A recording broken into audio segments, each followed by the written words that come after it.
नमस्कार, आप देख रहे हैं लोकमत हिंदी। आज देश में महापर्व का आयोजन चल रहा है, यानी किसको सत्ता मिलेगी देश में आज तय हो जाएगा। लेकिन बड़ा उलटफेर ये देखने को मिल रहा है कि एग्जिट पोल में जैसा अनुमान लगाया जा रहा था कि 350 प्लस 400 पार, वैसी स्थिति अब दिखती हुई नजर नहीं आ रही है। एनडीए करंट आपको ताजा जो अपडेट है वो हम आपको दे दें। एनडीए 290 सीटों से आगे चल रही है, वहीं इंडिया गठबंधन जो है 228 सीटों से आगे चल रही है। ये बता दें आपको एक और बात की अभी शुरुआती रुझान है, अगर जो स्थिति जो है स्पष्ट जो है 1 से 1.5 घंटे के बाद और जो तस्वीर है वो साफ हो जाएगी। लेकिन जो काऊ बेल्ट की बात कर ली हम लोगों ने, नॉर्थ बेल्ट में जहां से बिहार देख लीजिए, उत्तर प्रदेश देख लीजिए और वेस्ट बंगाल, 80 सीट है आपके पास उत्तर प्रदेश में, 42 सीट है वेस्ट बंगाल में, 40 सीट है आपका बिहार में। यहां से देश का अगला प्रधानमंत्री कौन होगा ये तय होता है। लेकिन साउथ की क्या स्थिति है, हमारे साथ गौरव जी जुड़े हुए हैं।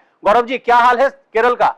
केरल में कांग्रेस बहुत तगड़े से वापसी करती हुई दिखाई दे रही है। लेफ्ट के अलग चुनाव लड़ रहे। हम आपको बता दें कि भले ही पूरे देश में लेफ्ट और कांग्रेस के बीच में अलायंस हो, लेकिन केरल में 2 फ्रंट है, यूडीएफ और एलडीएफ।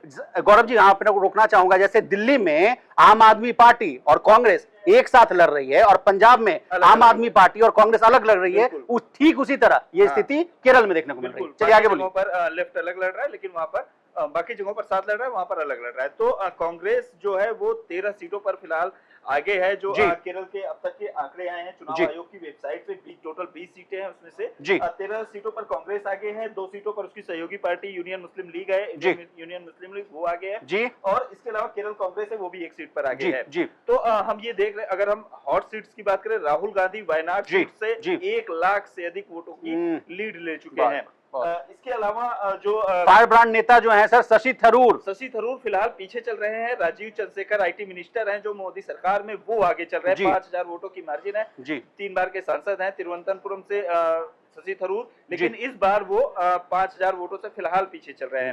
इसके अलावा कांग्रेस के बड़े नेता हैं, संगठन के महासचिव हैं, राहुल गांधी करीबी माने जाते हैं, केसी वेणुगोपाल, वो अलपुझा सीट से आगे चल रहे हैं। वो माना जा रहा है कि उनकी लीड इतनी हो गई है कि हो सकता है कि वो उस सीट से चुनाव जीत। यानी सारी बातों का लब्बुल हुआ। गौरव जी, ये देखें कि वहां इंडिया गठबंधन अच्छी मजबूत स्थिति में है केरल में। बिल्कुल, इंडिया गठबंधन से इधर कांग्रेस में है, ये भी कह सकते हैं। 1 सीट जिक्र करना चाहूंगा मैं, पतनमतिट्टा सीट है, जहां से अनिल एंटनी चुनाव लड़ रहे हैं। अनिल एंटनी एके एंटनी के बेटे हैं, जो कांग्रेस के नेता हैं, रक्षा मंत्री के बेटे हैं। अनिल एंटनी बीजेपी के साथ चुनाव लड़ रहे हैं। वो जब बीजेपी में शामिल हुए तो एके एंटनी ने ये भी कहा कि वो चुनाव हार जाए तो मुझे खुशी होगी। बहुत वायरल हुआ था गौरव जी से। तो अनिल एंटनी जो है वो फिलहाल पीछे चल रहे हैं। एंटो एंटनी जो कांग्रेस के उम्मीदवार हैं वो आगे चल रहे हैं।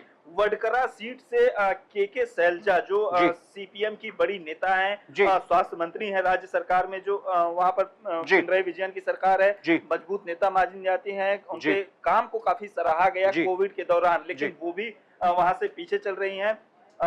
और इसके अलावा मोदी सरकार में एक मंत्री हैं मुरलीधरन, वो ही पीछे चल रहे हैं फिलहाल केरल से। गौरव जी, केरल राज्य जो है लिटरेसी के मामले में टॉप पर आता है। 99% जो है कहा जाए कि वहां की जो जनता है लिटरेट है। वहां अगर ये समीकरण आ रहा है कि इंडिया गठबंधन और खासकर जैसा कि आपने कहा कि कांग्रेस को बड़ी लीड मिलती हुई नजर आ रही है, तो काफी बड़ा संकेत देखने को मिलेगा। जो पिछले चुनाव में भी हमने देखा था कि केरल में बहुत प्रयास करने के बाद भी बीजेपी का खाता नहीं खुला था।